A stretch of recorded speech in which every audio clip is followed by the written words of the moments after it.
Hi everyone and welcome to my channel. My name is Nora and today I want to talk to you about 10 things that you should consider or at least know about, be aware of before you decide to move to Belgium. A few words about me. I originally come from Budapest, Hungary. That's where I grew up. I spent a year living in Edinburgh, Scotland. Then I moved back home. Then I spent almost a year living in London, and then I moved to Brussels in Belgium, and now I live in Antwerp, Belgium. So that's two really different cities, even though they are like a 1 hour train ride away from each other. First thing that you have to know about is the administration. I think every immigrant or expat or even native Belgian who has lived here their whole lives would agree with me that the administration in Belgium is something that's really complicated. There is of course a reason for this. So this is a super tiny country compared to some other countries, yet it has different regions with different languages. So in the north you will find Flanders, which is a Flemish speaking region.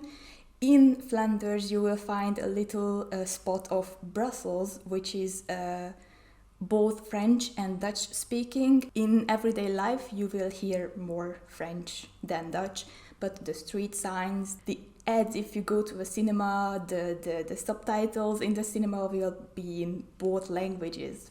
Then you have the southern part, which is a French speaking part. It's called Wallonia. And then you have a little tiny spot in the eastern corner of the country, which is German speaking. So the country has 3 official languages: Flemish or Dutch, French and German. So that's already pretty complicated, but all of these regions have like their own administrations and their own governments, and it's like really crazy. I don't want to go into it, but the fact is, if you come here as an immigrant, and especially if you're not from the European Union, then you will have to wait for a long time to get all this administration process. I know about people who are not EU citizens and they had to wait for their visa or work permits for months on end. And so this means that they can't get a job, they can't work, they can't earn money. So it's a bit problematic. And it's the same goes with your papers, like your diploma, your school papers, certifications. Like it takes a long time to basically have that accepted as part of the Belgian system, and then it can be recognized as you have a diploma in that field. So it's really complicated. It takes a long time, and all I can say is patience. So for me, for example, I'm an EU citizen, and my special case was that I moved here during the COVID crisis. I moved to Brussels in March 2020. Lockdown, everything, that's when it started. So I registered at the commune, which is what you have to do. You have to go to the local commune or municipality or district house, and you have to bring, I think, 25 euros, some photos, your passport, and some kind of proof that you got work here or that you have a place here, something like that. And then they will put you in the system. You will get this paper, and that is a bit like a temporary ID card. You will also get your national number, which you can use if you want to go to the doctor, if you want to look at your taxes online. They will ask for it everywhere. So that's something that's really important, that you have to keep note of your national number. Also, if you do if you sign a housing contract, you have to give that national number. So for me, for example, I did all this back in the spring, right? And I got my ID card in September. So that was a really long waiting period. I don't know if it was because of the lockdowns and the COVID, but yeah. So this brings us to the second important thing about taxes, financial salaries. So the taxes, I would say, are relatively high. However, there are these certain income tax bands. So if you earn less, then you also have to pay less taxes. And if you earn more, then you will also have to pay more. And I think it goes up to like 50% of your income if you are making a lot of money. If you have children, then you will get tax benefits. So one thing that is really important for you to know is that in Belgium, you build up your holidays from the taxes that you paid in the previous year. So that basically means that in your first year, when you come here as an immigrant or expat, you will not be able to take any paid holidays. About the salaries, I think they are pretty good generally, and with the tax system, it kind of evens out. So that's, for me, that's something really positive. I don't really see like a big gap between people, regarding income. I don't really see any people living in extreme poverty, and I don't really see any billionaires either, driving around in their Ferraris and in their yachts or whatever. I think in general people are pretty well off. Everyone seems to be in this middle, which I think is great. As far as I know, but please correct me if I'm wrong, the minimum wage is around something like 1,700 euros per month, and this is a net amount. So that's, I think, a lot higher than some of the countries I lived in before. So if you look at the cost of the rent or just overall cost of living in Belgium and this amount of minimum wage, I think it means that people can, actually live, can afford to buy things. Whereas in some other countries, it's such an imbalance between the minimum wage and the cost of living that the quality of life really suffers from this. So with that said, I think Belgian quality of life is pretty good. Okay, so I told you about the 3 official languages, right? So it really complicates things, especially if you're looking for a job. And also learning those languages, they are all really difficult languages in my opinion. I don't know, let me know if you think differently. For example, if you are in Flanders, so the Flemish speaking part of the country, I would say people speak pretty good English in general. You can speak in English to a lot of people, except at the public services. They will not speak any other language to you other than Flemish. And this is because the government of the Flemish part of the country is pretty nationalistic. There has been this huge history, this long history of feuding, or I don't know, between the two regions. There's this history that the French speaking people used to look down on the Dutch speaking people. The Dutch speaking part was basically I don't know, like farmers, and the French speaking part was the cultural hub of the country, and then they looked down on the Flemish or Dutch speaking part. So this is a kind of a thorn in the side of the Flemish part of the country. At least this is what I heard. This is one of the reasons why they want to keep things like this. But if you are on the streets, or if you are in the shop, or if you are talking to your colleagues, they will most likely all speak English, and they most likely all have grown up on this kind of English culture, watching I don't know, Monty Python and and just stuff like that. So for example, for me it was easier to connect with Flemish people because we grew up watching the same stuff, the same series, the same movies. We kind of have the same humor. Whereas the French-speaking part is really, really about the French culture, so they will mostly watch and grow up on French-speaking series, movies. So, and this is also something, for example, if you are in Wallonia, the French-speaking part of the country, in a lot of the times, nobody will speak English, only French. I would say it would be a lot harder to find a job or find friends there if you don't speak French fluently, of course. Brussels is somewhere in the middle. I had a lot of issues with my not so good French and trying to talk to the plumber or the bus driver. Sometimes even the police, like they didn't speak any English. So it's better to speak French if you are planning to move to Brussels or Wallonia. Housing and accommodation. I think the housing contracts and laws in Belgium are just really crazy. I never had anything like this in any country I've lived before, so it's really, really important that you folks know about this before you move here.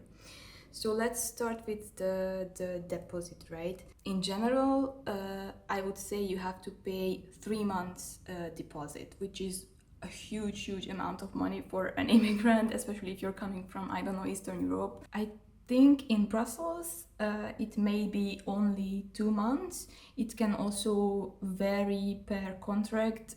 I had a really nice landlord who said, yeah, let's just do 1 month. I think the general is 3 months or 2 months, depending on which part of the country you want to live in. What is really important is that there are a lot of scammers, so if you are looking for something online, just don't send money to anyone before going to the house itself. So what is general in the entire country is that you don't pay your deposits directly to the bank account to the owner, but you pay it on a blocked account, which will be in both your names. The owner will have a third-party company go to the apartment or house before renting it out, and they will do an assessment of the state of the apartment or the equipment, of everything. They will take pictures, they will document everything, and then they will give that to the owner or the real estate agent. You will have to sign it if you agree. If you don't agree, if you find anything else that's, I don't know, wasn't in this assessment, then you have an X amount of days, depending on your contract, to notify this company and your landlord slash landlady, land person, I don't know, about it. The fee of this company is split between you and the land person, so that's an extra cost. So because it's an extra cost, the owner might want to skip this, but it's the best way to make sure that you will actually get your deposit back, because based on the assessment of this third-party company, they will decide how much of the deposit you can get back. So talking about some other costs that you will have to calculate in, apart from the deposit, the rent, and the half of the assessment that you have to pay for the third company. You also have to sign an insurance contract on your name, and you have to pay for the insurance. I think in every other country I lived in, it was always the owner's responsibility to pay for the insurance. Here in Belgium, it's your responsibility, and they will put it in the contract that you have to show them the contract of the insurance as proof, either before you move in or I don't know, like a 1 month period after you move in. And another cost that you have if you are moving to an apartment building, it's a common cost. It's something that you have to pay monthly for the maintenance, if you have an elevator, if you have a common garden, things like this. There is something sometimes called the syndicus, which is like an external company who kind of represents the apartment building and like arranges things if there's an issue or stuff like that. So all of that common cost is to pay this company and to pay for the maintenance of the building, basically. So this will, I would say, greatly vary between, I don't know, like 30 euros a month to up to even like 200, 250 a month. But if it's this high, then usually you will have the water usage and the heating in it included. So that means that you will have to pay like, I don't know, 200 euros a month for the common costs, for the water, for the heating, and then you don't have to pay those utilities separately. But just ask about it, because it's really important, because this is something that you will have to pay with the rent every month. There is something really important about the housing contracts that you have to know before you move here. I haven't come across such a thing in any other country I lived so far. So first of all, the contract you will sign is always for a determined term, right? It has to be either for 1 year, 3 years, or 9 years. And there are some exceptions from this, I think, specifically for expats or, I don't know, European Commission trainees. But it is actually in the Belgian laws, housing laws, that these are the three terms for a housing contract. And the thing is, if you terminate your contract before this term ends, then you have to give, first of all, you have to give 3 months notice, and then you have to pay a penalty, which is something between half a month rent up to 2 months rent, depending on your contract, depending on how long you have been staying in your apartment. And so it's really important to know that with most contracts, you also have to give notice, 3 months notice, before the actual termination of the contract. So if your contract ends in April, you have to already give notice to the landlord, landlady in December that you will want to terminate your contract. Otherwise, it will automatically renew itself. So really pay attention to this. Otherwise, if you forget, then you will end up in another cycle, and then you have to pay a penalty if you end that cycle earlier. So it's really tricky, it's really hard to navigate, I think. And one thing that is really very weird is that the 3 month notice is not really 3 months. So it's not like if you give your notice on August the 15th, then you can leave the apartment on the 15th 3 months later. No. So what happens is, if you give your notice on August the 15th, then your notice period is calculated from the next month. So from 1st of September, and then that means that you can leave the apartment on the 1st of December. So it's a bit more than 3 months that you have to calculate with.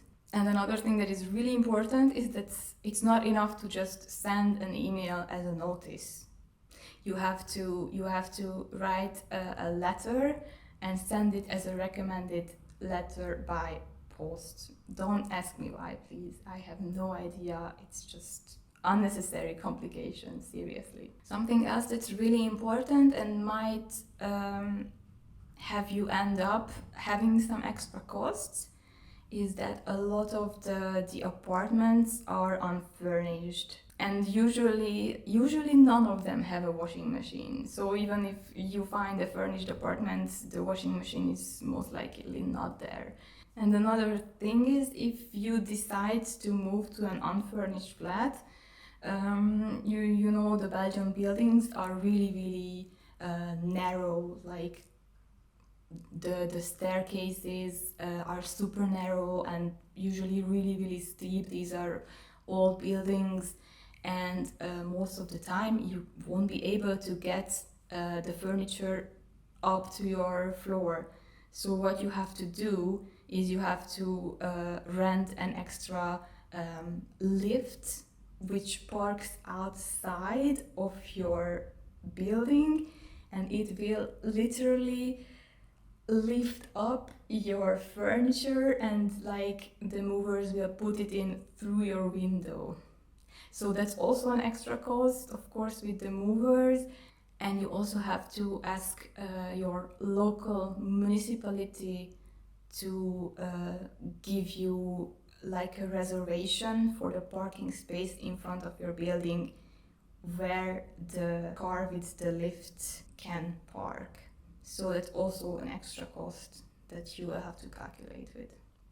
So my advice is, if you're coming for a short term, just look for a furnished apartment. It's just not worth the trouble.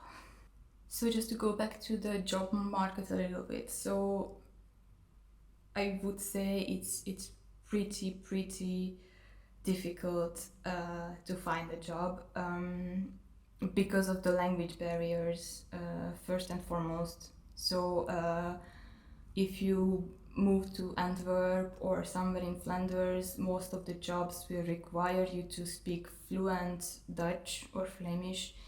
If you move to Brussels, a lot of the jobs will require you to speak French and Flemish fluently. And I imagine in Wallonia you have to speak French, and that's just that. So it can be a little difficult, even a lot difficult. I hear about people who have engineering degree, whatever diplomas, and they end up doing jobs that they are honestly overqualified for. So that's that. I would also say in Brussels there is a lot of competition, in the sense that the headquarters of NATO, the European Commission, the European Parliament, other organizations are all there. Most of them have a traineeship program. I know for a fact that the Commission and the Parliament both have traineeship programs for around 5 months. And once that 5-month traineeship is finished, a lot of the trainees will stick around and try to find a job here in Brussels and try to build a career here. Maybe they will find a position in that institution that they did the traineeship for, but if not, then they are just on the job market, and these are really highly educated people with really good CVs. So it's really competitive there. That's what I can say. And yeah, this is a bit of a controversial topic. If you ask me if I can honestly say that there is no discrimination on the job market here in Belgium, I honestly cannot say that it's true, because I've read a lot of articles, I hear a lot of stories from immigrants, from expats, and it does seem to be a problem also on the housing market. But what Belgium is trying to do, as far as I know, is that they will make the CVs anonymous. So basically the potential employer will not know where you are from or if you are of Belgian origin, which is something I think will be really great. So let's talk about healthcare. I think the Belgian healthcare system is really good, especially compared to what I have been experiencing in other countries. There are waiting times if you have to get an appointment, for example, in the hospital for an MRI or some kind of examination like that, or with a specialist. Sometimes you have to wait for a really long time. But the doctors and the hospital staff, everyone is really, really nice. They are really, really helpful. They mostly all speak English. I don't know, I did an MRI and they gave me like headphones and played soothing music and played this video of like the Caribbean. So that was just amazing, and that's just like something like really tiny that other hospitals could do too, and I think it's just really good. What you have to know is that there is a mandatory health insurance in Belgium, which means that it's not really like, for example, in the UK, like if you go there and then you get your national insurance number and then you're like automatically qualified for free healthcare. If you go to a doctor here, you will have to pay a certain amount of money, and then you can reclaim a part of that from your health insurance. There are several different organizations that offer health insurance. There are different levels. I don't know, some of them even cover contraception or dental services. You have to check and you have to see what you are willing to pay. I would say it's like a monthly, I don't know, maybe 10 euros, 15, I don't know. It's really not a huge amount of money, and you get a pretty good service in return. Another thing is, if you are taking medicine for some kind of chronic disease like diabetes, then that's also reimbursed or paid by your health insurance. So that's also pretty good. If you buy, I don't know, painkillers or whatever for a cold, then you have to pay for that. That's not gonna be paid by your health insurance. And there's a separate thing called hospitalization insurance. You should check with your employer, because most employers provide as a benefit a hospitalization insurance, so you don't have to pay extra for that. But if you have to go to a hospital, the services that you have to pay for, it's going to be partly paid for by your health insurance, your normal health insurance. It's called mutualiteit that pay for it, and then another part you will have to pay for it unless you have a hospitalization insurance. So let's talk about transport and commuting, whether commuting is an advisable thing to do or not. So I have to say here that public transport is not really the quality that I'm used to from Budapest. It's fairly expensive. It's a lot more expensive than in Budapest, for example, if you talk about like buses, trams, the metro, etc. But yeah, I live in Antwerp, and here there is no metro. The buses and the trams are really unreliable. Sometimes they just don't show up according to schedule. Sometimes they are super late. Most of them are really dirty. The stations are really dirty. No. And in Brussels, you have the metro, so Brussels is a lot better. So as long as you can take the metro in Brussels, then you're gonna be fine. You also have to know that there is no such thing as night buses. Both in Budapest, both in London, even in Edinburgh, we had night buses. So if you went out partying, then you knew that at like 2 a.m. or 3 a.m. you can get home by a bus, but there's no such thing in Belgium at all. So you should get a bike, or there are these city bike systems where you have like a yearly subscription or just a card, and then you can just take one of the bikes and use it for 30 minutes and then put it back at another station. I use that. I think it's pretty good and it's pretty useful to have it, because the public transport is a bit unreliable, at least in Antwerp.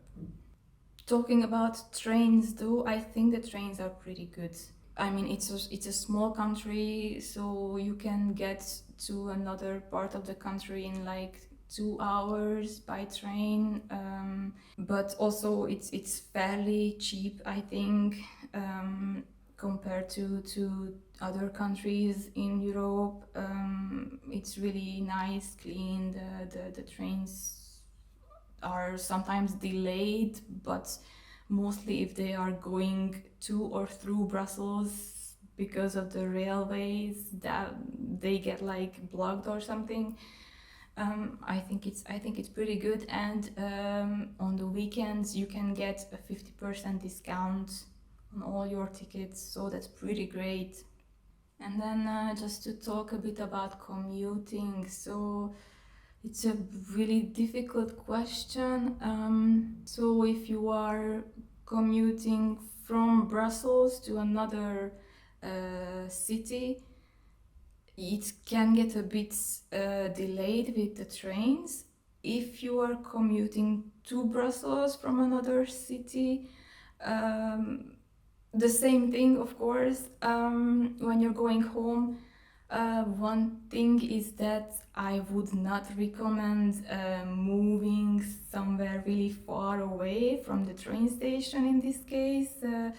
Otherwise, if you want to take a bike, and whatever, but relying on the public transport system to get you to the train station, I wouldn't do that. With the car, I don't have a car, so I can only say this based on what I've heard from friends and from colleagues and from everyone, is that there are huge traffic jams going in to Antwerp and Brussels as well. So if you want to commute by car, then what they advise is to leave really really early and like work out like something with your employer, so that you can go to the office around, I don't know, 7, even 6, and then leave the office earlier around 3 or 4 the latest in the afternoon, because otherwise you're gonna get stuck in traffic for like 2 hours even. That's what I heard. Just another thing, like as a pedestrian, I think it's really nice because the cars are really polite, and they give right of way, and sometimes even they let you cross the street even when you are not at like a dedicated crossing. So I think that's pretty great. That's something like really unusual for me after Budapest. So the cyclists, I think, are a lot less considerate. I would even say a lot of them are really rude, and a lot of them don't respect the traffic laws very much. So be careful with the cyclists. It's not as bad as in Amsterdam, but still, just pay attention. And just really small thing that I think like a bit annoying is that when you cross the street and you have the green light, then you are like crossing the street and it just suddenly turns red, like out of the blue, no warning at all. And like for example in Budapest, right, it's green and then it starts like flashing as a warning, and then in London I think it just goes out, and then it's gonna be like, yeah, stop, or a red light, and then here there's just like no warning at all, which is a bit weird, especially because the police will fine you if you cross a red light. So making friends and feeling welcome, it's a really difficult topic, I have to say. I hear from a lot of people, fellow expats, fellow immigrants, even people who speak fluent Dutch, and even people who are from the Netherlands, so they would not have any language barrier, that it's really hard for them to make friends. Now I'm talking about the Flemish part of the country. If you have a different experience in Brussels or Wallonia, please let me know. I'm really interested in what you think. Even if you look at the expats survey, this is a problematic point here for most expats, that they don't really feel like they can make friends, and that they find the Belgians a bit reserved, which is something that I have to agree with to some extent. What I think is that they are really just a bit shy, or I don't know, more introverted, and also that I think they are looking for deeper connections, deeper friendships. They have friends that they've known for, I don't know, 10, 20 years. They've been friends with them their whole life, and they really cherish that, and they don't necessarily have the need to make new friends, which is, I don't know, I think it's perfectly fine. You know, I'm the same, except that I'm an immigrant, so I have to make new friends because I'm in the new country, right?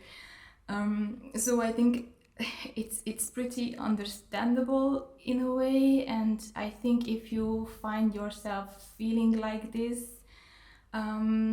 just you know, don't take it personal. It's nothing against you. Just don't give up. If you keep, you know, asking about their lives, about their hobbies, if you keep talking to them, then they will gradually open up, and I think they become really good friends and really loyal friends. In my experience, they've always been super helpful. Like anytime I asked a favor or asked for some help, they were always so willing and so happy to help. So I think it's just that they are a bit shy, but they are really, really good-hearted people. So waste management, this is something I have to be honest, I really, really don't like here. So basically, as opposed to in other countries, here you don't always have that big communal trash can in an apartment building where people can all collect their trash and etc. Instead, you have to go to the supermarket and buy these different colored trash bags that are issued by the municipality or the government, I'm not sure. And you can only use those, otherwise they will not take away your trash. So there's, I don't know, different colors like blue for the plastic, and white for, I don't know, everything else that you cannot recycle. But the thing is that once a week they pick it up in a certain time slot, and before that you have to put all of it out on the street. So when it's trash day, the streets look really beautiful. And the other thing is that it only gets picked up once a week, right? So for a week you have to live with your trash inside your apartment, which is on hot summer days like these can be just unbearable. Like it starts to smell. It's just, I don't, it's just horrible. And then a lot of people just, they would just take some of their trash to these cans, these trash cans on the street, right? And then they end up full and nobody cleans it up. And then, like, I don't know, it's just really disgusting sometimes. So that's something I really don't like. And then another important thing is groceries, grocery shopping, etc. So you have to know that on Sundays most of the shops will be closed. So some of the supermarkets are open, and all of the small versions, like the small shop on your corner that's like the same brand as the supermarket, that will be open on the whole day of Sunday. But I don't know, like clothing shops or furniture shops or you know, like these drugstore, and I'm not talking about drugstore in the American sense, but like a place where you can buy I don't know, cleaning stuff, toothpaste, blah blah blah, that's all gonna be closed on Sunday. So just take that into account. And the grocery shops, they all close at 8. So after that you can, you know, either order takeaway or go out to eat in a restaurant or a food place, or a friture, which is like French fries shop where you can also eat, I don't know, burgers and other fast food. Or you can go to these so-called night shops, but you have to remember that these are a lot more expensive than the supermarkets, and they will not have any perishable food. So I don't know, they will have like canned food, sodas, alcohol, chips, crisps, so stuff like that. And since we are talking about shopping, another really important thing to know is if you get a bank card from a Belgian bank, it's always, if it's a debit card, right, it will not have like the security number, like the 3 digits in the back. So that's pretty inconvenient, because, you know, most of the international I don't know, subscriptions that you use for even just, I don't know, buying a Ryanair ticket for 20 euros, it's impossible with that card. So you will either have to get a credit card, which can be like a MasterCard or Visa with these security numbers, or I don't know, look into some other options, because yeah. And if you would just look at the Belgian system, like local shops or the local takeaway foods delivery services, they are all aligned with this kind of card and bank system, so you will be able to pay really easily with your banking app. So that's pretty great. But you know, as long as you have to do something international online, you will not be able to do that. So I think that's it for now. If I missed anything, if you have any questions, if you don't agree with anything that I said, just let me know in the comments. Also, if you would like me to explore a topic in more depth about Belgium, then let me know as well. I'm happy to do it, happy to look into it. And yeah, thank you so much for watching. If you liked the video, then please hit the like button. If you want, you can also subscribe. And if you have a friend who is thinking about moving to Belgium, please do share this video with them, because I think it has some really useful information that I really wish that someone told me before I moved here. So thank you very much for watching again, and goodbye.